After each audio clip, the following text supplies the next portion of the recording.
golf like us. Play golf like us. Play golf like us. Play golf like us. Play golf like us. Hello. Hey, everybody. The DBoG Show is back. We have Boss and Corey. What's up, boys? What's up, ball? How we doing? Can't wait for the season. It's coming up. It's coming up. You wouldn't know by the 2 feet of snow out there, but it's coming. So I don't see 2 feet of snow. come on now. Yeah. We'll talk about your North Carolina awesomeness later, I guess. Getting kind of into why we do this podcast, right? And we're not doing this podcast to be these famous people, and we're not doing this podcast for anything more than making sure that this league is as fun and awesome as possible. What started out last year, the three of us saying that, we want to golf more and how can we golf together? And then we found out, let's try it through this platform. And then we're like, let's find people. And then we got it to 16 people and started out a virtual league. I mean, that's where it started. I mean, Austin, what do you think we got out of the league after that? I mean, I'll be honest with you. What did it grow into? We got out of a lot of friends, a lot of family that all just like to play golf. And honestly, it just became bigger and bigger. I mean, I had people asking me about it, when it ended, hey, what are you guys doing golf-wise? I was just at the JV basketball tournament, and someone came up to me and asked me today, is like, hey, what's the golf thing about? And it happened to be one of Darian's friends. And I was like, hey, if you want in. So I showed him it, and I said, hey, we'll speak after about it. So it's kind of fun and kind of fun to think about. Yeah, I'll chime in. So I think the whole thing is I think we love golf. I think that's the easiest way to put it, right? I think we've talked about this before. The three of us used to be big into basketball. I don't think any of us, Austin, you still play, right? You still hoop? Every Sunday. Yeah. So I'm out of it. Matt, I don't think you play anymore. I stopped because I kept getting hurt. So it's cool to see my daughter play now. But the thing I picked up, I think the two you did is golf. And it's always a lot more fun when you can play with other people. Matt, I think Matt kind of took the lead in this, which is great. I always thought it'd be cool to do something like that. I just don't have the organizational skills to execute it, we'll say. And I think Matt did a great job of kind of coming up with the game plan and getting all the systems in place. And I think the first year was kind of just learning, what's working well, what's not. And I think by the end of the season, it was definitely a lot more fine-tuned. And, Matt's walked me through. Matt came down. We actually got to hang out in person last week, which is awesome. Matt came that's awesome. to North Carolina, got a little bit of golf in, and he was walking me through this season and, really impressed with the structure you guys have laid out. I think it's going to be fun. I really love the format of this year. So I think we got from what you guys are saying, a lot more people interested. So, piggybacking on what Austin said, I think people love golf. People love being a part of a league or group. So I think that last year was kind of an experiment. And this year I'm really excited for the official league to start. And I know you're going to get into it, Matt, but I'm really excited to talk a little bit about the Myrtle Beach trip too. Because just in terms of my expectations going into that, and then how I thought it went after it was all said and done. Yeah, and how well you played. That's what. Yeah. Is that what we're going to get into? I think that's what he wants to talk about. How well he played. I'm not going to say a thing about that. I was going to say more about the. We'll get into it. I don't want to go off topic. So one thing that was obvious to us after the first couple months is that the demand was higher than just the 16 people we found. And so we proved out the systems, we proved out it worked, we proved out everyone can communicate, and we expanded it, instantly got up to almost 30 members. And then one of the best parts of the community, I think, is the chat we have and the ability to just find people to play with. Austin, how many times have you just say, I need to? I love the chat because every time someone puts something in there, I'm like, yep, I'll play. I mean, I think that's the best thing that has come out of this is the group chat.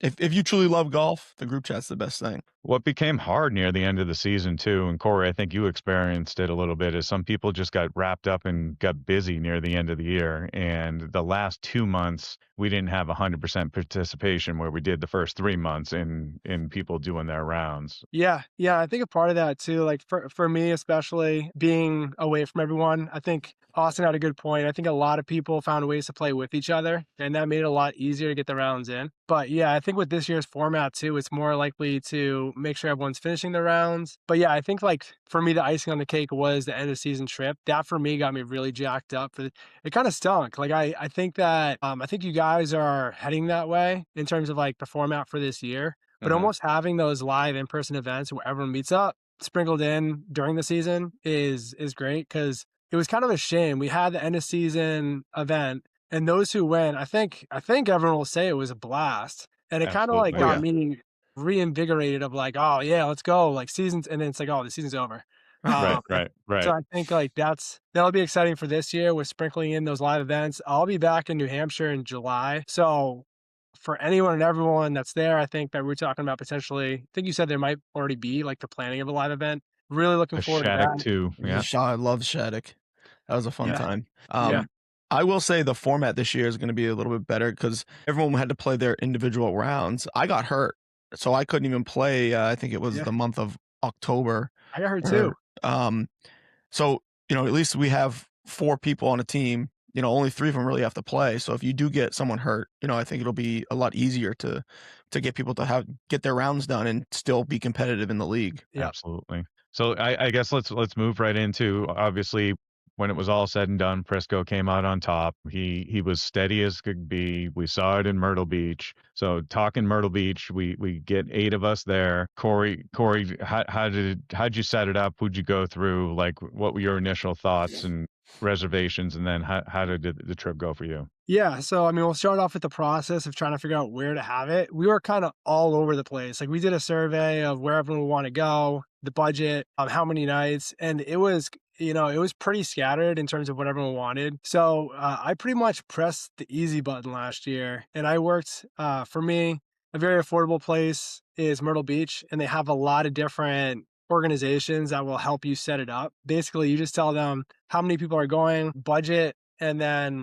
they help present different options to you. So I worked with them for that last year, and I thought it turned out really well. I was a little skeptical just because it's like, all right, for me, I'm an anxious person anyway. So, having to put my name on, like, if my biggest fear admittedly was like, all right, if guys get too rowdy and this place gets ruined, I'm in trouble. So like that's I'm my with biggest. you. Luckily everyone was really cool. And that's another thing we talked about is like the group that went was so cool. Like guys who wanted to stay out super late and maybe have an extra good time that night did. Those that didn't that night just went to bed guilt free. It was a really fun time. And what I said is like, this is one of those things I feel like in life, there's things you hype yourself up for, and then it happens and you're like, oh, that was cool, but I feel like I got myself overexcited for it. It didn't live up to it. This is one of those things that me personally, when I went, I got home and I was like, this is one of those rare things that I was really excited for. And when I got home, I was like, that exceeded the hype for me. Cause like I love golf. I was really excited to play golf, but I didn't know, like I knew Austin really well.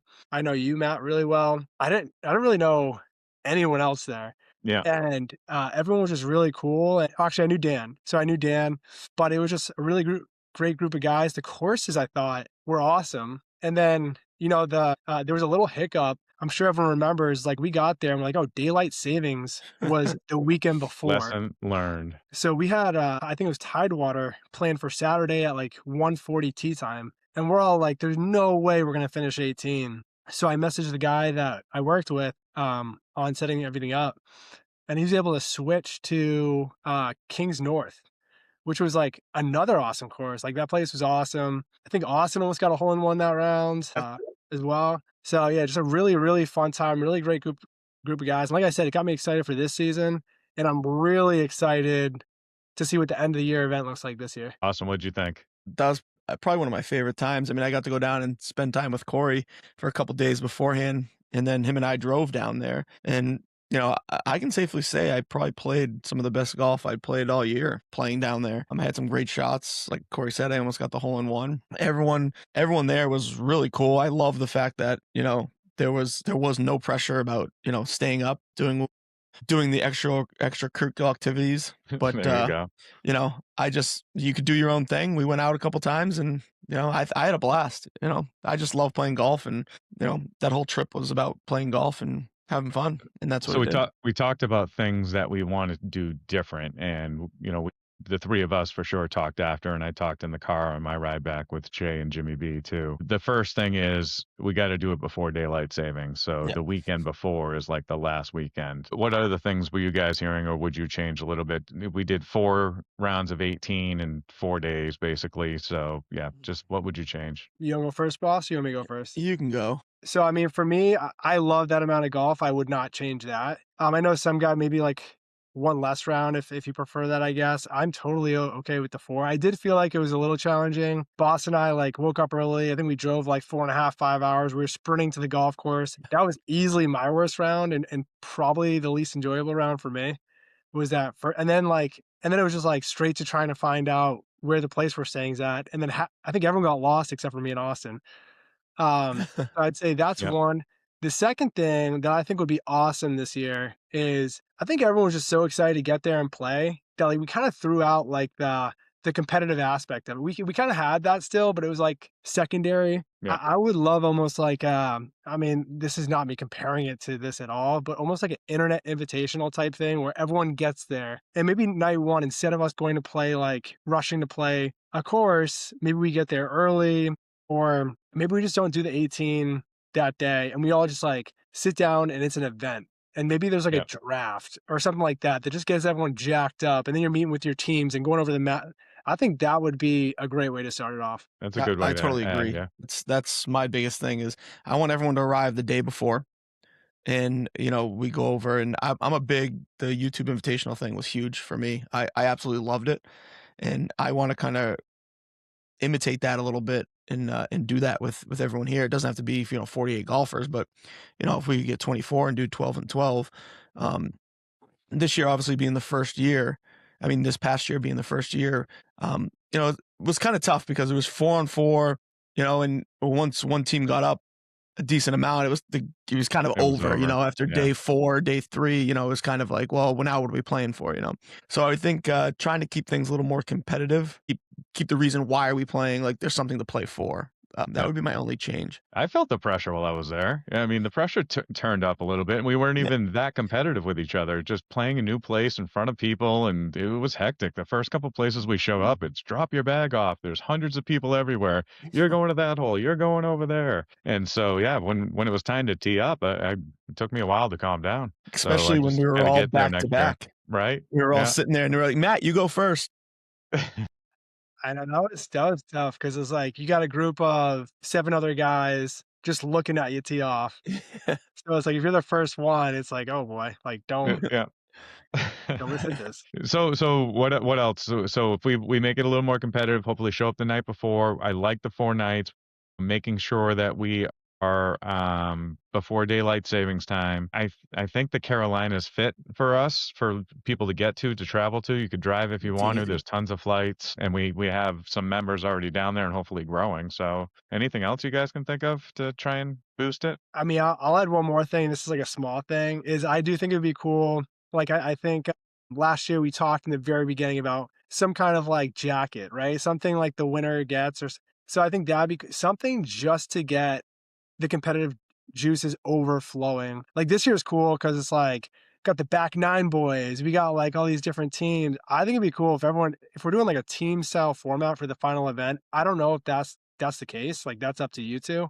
But if it is, I think it'd be sweet if everyone showed up with like their team polos or like team hats or something like that. Make it a requirement to get your gear. It'd be cool. Yeah, I agree. Get some pride in your team. And, Yeah, and well- we do have the championship jacket that is being presented at the opening captain's meeting to Mr. Prisco. So we will see what that looks like on a Yeah. human here shortly. And to follow up with Hassan, like if we're doing a draft though the night before, you can't really do like teams in that aspect, but you could do teams in the the end of the year when we do the tournament. Yeah.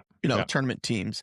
I think Yeah. we'll definitely have like our logo on some stuff, which would be kind of or cool. it'd be cool because once again, this is me like just going completely off rail here, not knowing what the plan is. But if the final event, if it's not team oriented, maybe there's captains, and when the captains draft you, you get like it's like the NBA draft. You come up, you get your little jersey and Yeah, hat. yeah, one. Yeah.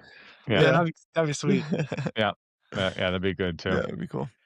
So Corey, what's happened kind of since Myrtle Beach? You said, it gave you this energy again and everything. And I see in your background, you got your Carolina golfing. Like talk to me a little bit about what you've been doing down there. Yeah, so I actually started doing it in the summer a little bit. So I've desperately tried to find ways to get more involved with the game of golf. And one of those is I moved to North Carolina. I didn't know a lot about any golf courses besides the one in the community I live in. And the first thing I do is I try to go to their websites or social media pages and find drone footage. I'm like, let's see some whole fly over this place and see what it looks like. And like very little, if any, golf courses had it. So I was like, you know what if I get my drone? There's a process I had to go through, which this is kind of learning as you go. Like you have to get your pilot license. It's called like CFR Part 107 Oh, geez. certificate. And then I started doing it a little bit in the summer, and we've talked about it. I secretly created a TikTok page. I've never used TikTok in my life, but Austin and I have talked about this in the past. Like there's some people who are very judgmental. Like some people who will kind of make fun of you for trying something new. So I was like, I'm gonna do this in secret. I didn't tell my dad, or my parents, I didn't tell anyone. I was just like, I'm gonna create this page. Initially it was called Golfing the RDU. And then I expanded to Carolina Golfing.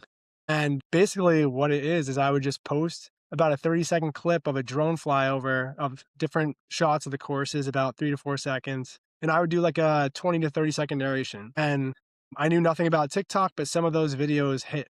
And hit for me was like, I had like less than 100 followers, but I had a few that got to like 20 to 30,000 views. And then after that, I think I got some that got to like around 60,000 views. So then I added Instagram eventually. And Instagram, I think I had like a few that got to like 30. I think I have one at Instagram now that's like at 200,000. It's like a nice golf course by the ocean. It's like a resort sand play location. And then I had a Facebook, and then Facebook's probably been my fastest growing now. I don't have a Facebook account. I had to create a Facebook account, which I don't use at all, to create that page. But I think there we have like a few courses individually that are over 90,000 views. So it's been really cool because like now I go to like different golf courses every week and pretty much get to play free golf and just shoot drone footage of the courses. And it's kind of turned into something bigger where I actually work with courses now to create content and do drone work for them. And then this whole new thing called UGC that I'd never known anything about, where I create content for paid ads. So it's been cool. And it kind of like relays into Dad Bods of Golf too, because,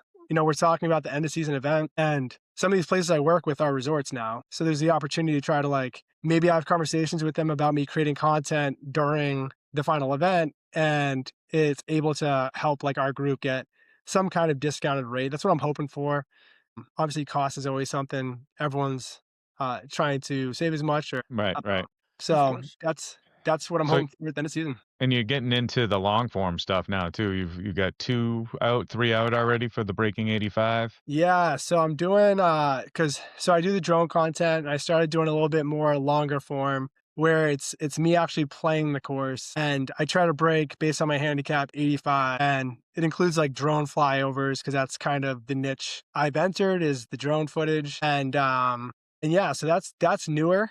I'm not 100% sure what kind of traction that will get compared to my drone stuff, but that's a lot of fun. And yeah, I got, I was talking about this, but I reached out to like the world long drive champ, and like he's going to be on one of these episodes. So it's almost like Kyle Berkshire's competitor. So it's the hard part is just trying to figure out exactly what the format I want to do is. It's like, do I do me versus you, me versus the pro? Do I just try to break a score? But it's kind of like the challenge with starting anything. It's just trying to put your creative hat on and go with it. Well, I'm going to tell you, Austin and I will fly down. You get the course, and we'll do Dad Buds versus Carolina Golf, and we will do 2v1.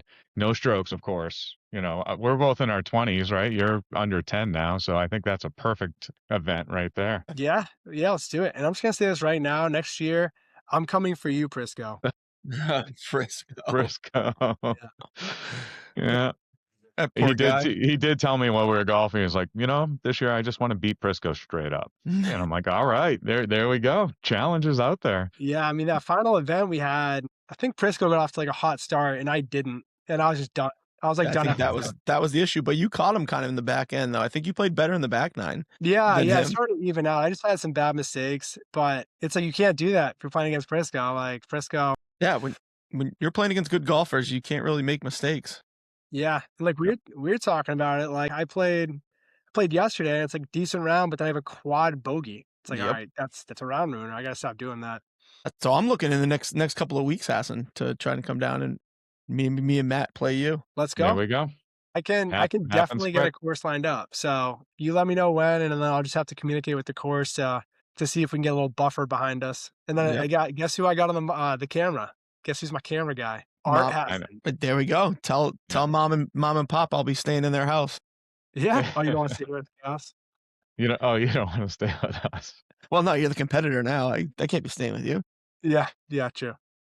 So this is a big segue into now what? We proved it out. The virtual/live thing works because everyone can do it on their schedule. Plus, you get to play golf with everyone, but you get your round in when you can. So this year we're moving into a teams format, and there's a couple of huge advantages for the league to expand with the teams format. Number one, every team has a captain. The captain becomes the person that is in charge of that team, making sure they're getting the rounds done, making sure they're getting all their stuff in, making sure they're showing up and doing what they need to do. Secondly, it adds another dynamic to the groups too. So we're going to have one preseason tournament, which is the month of April. And in the month of April, you just do your round. You do your round in 18 birdies like you're supposed to. You get 4 points. And so you have a team of 4, and every month your top 3 scores individually go towards your team score. So the first month, the most you're going to be able to get is 12 points, but that means captains make sure you guys get your people get your rounds in and everyone knows how to use the technology. Moving forward, there'll be then 5 tournament months, and each one of those months will have first, second, and third place individual payout, plus your top 3 of your 4 for your team goes towards the end of your team point series. So from a high level, it's teams of 4. We're going to cap it out at 20 teams. And the more teams we get, the deeper we'll pay out. I think we're set on the payouts as far as the wins, but we'll pay 4th, 5th, 6th as we get more teams. So right now we have 12. We have 8 spots still left. A high level, thoughts, questions? No, hopefully we can get to that 20. It's kind of the goal Yeah. right now. So I mean, I know my brother said he's interested, so I'll reach back out to him with the information for the payouts. How does that work? Is it like just a Venmo or for the winners? Yeah. So it's everything's going to be done through the website. So it is now Dad Bods of Golf LLC. It is dadbodsofgolf.com. You will have to sign up as a member. You will have to purchase a ticket, and then you will pay through the website, and the website will pay back out to you. So everything will be managed right through the website and through the company. So some of the rules and stuff that we still have to iron out, we have our captain's meeting coming up that we just have to make sure we're going to iron out the rules. So one of the things up for debate is how do we make sure people are being truthful, and then what happens when they're not. So one of the big things is obviously we have to play with a fellow Dad Bod member when you're doing your tournament round. That Dad Bod member doesn't necessarily need to be doing their round because they might have already done it that month, but it is important to have some accountability inside of there. And then second, we've talked about having not only the 18 birdies, but a signed card from the golf course too. That way you just take a picture of that at the end and it just double checks it. And it's just one more layer now that we have prize money involved. Totally agree with that. And I think we talked about that in more depth, Matt, on your couch.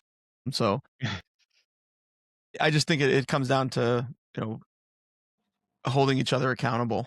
And making sure that everyone's kind of truthful, because that's kind of what it comes down to. Don't get to the end of your event and everyone be like, well, I don't know. This guy sucks. Pick your team nicely. And so do we want to kind of go through what we have we can just do the team names and captains so far? Yeah, throw them out there, Matt. I mean, I'll throw my name out there. We're the back 9 boys. I'm the captain. Corey's co-captain. Chris Rush, co-captain. And then we got Walter as co-captain as well, I guess, if we're all going to be co-captains. You can't have 4 co-captains. Hey, we can do what we want. It's my team. The team names out there: Dukes of Hazzards, Back 9 Boys, which is your team. What did Adam end up calling his team? Ready Golf. Was that him? Oh no! The Swing Doctors. The Swing Docs. And then 3 Putt Pirates are out there. Bag is out there. Bad at Golf. I like that one. Peaches and Cream is the Harvey Nanda combo. Parrots is Ready Golf. So the Parrots team is the Ready Golf team. Yeah. Next Gen Nukes is the Young Bucks, and then Thick Hawks is Donnie and his group. Provisional Kings is a new group, which is Mr. Darian Jackson. Susie, they did name their group. What's the name of Susie's group? Do you remember? Yeah, he did send it in. Give me 1 second. And then we have an unnamed group, which the captain is Mr. Gatz himself. So we have 12, and all 12 teams are full right now too. So we're at 48 for the league. We're looking to get up to 20 teams to get to 80. So. Let's go. I know we've talked about this too. I'm trying to figure out how to potentially get some North Carolina teams going, because I do think it'd be cool if we got some like North Carolina and Northeast at the final event. I just got to, like I said, I don't have the organizational skills that you have to like effectively communicate that to people and also track it.